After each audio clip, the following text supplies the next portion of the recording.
प्रणाम। हम किरण शर्मा, हम मंजू शर्मा अपना यूट्यूब चैनल पर सबके स्वागत करी छी। नमस्ते, प्रणाम।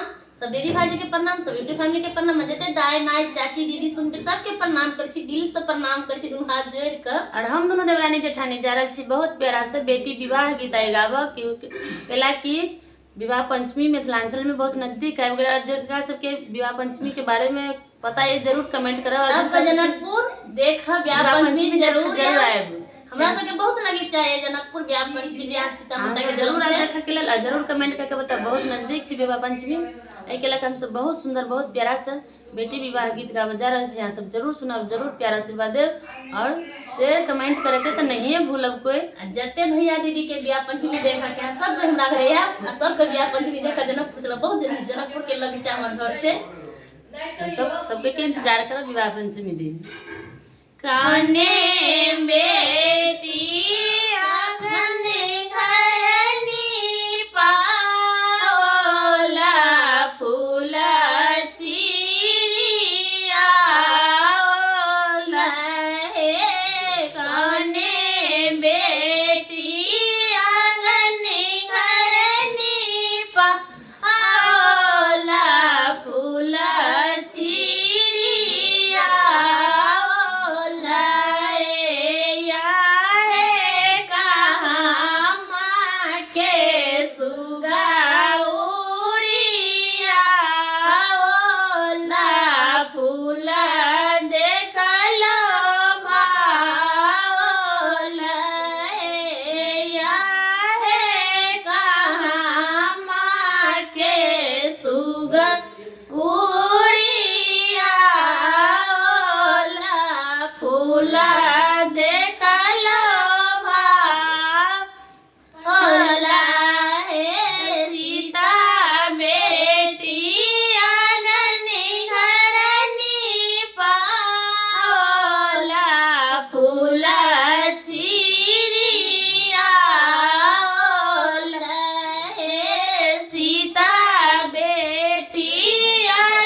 सुगा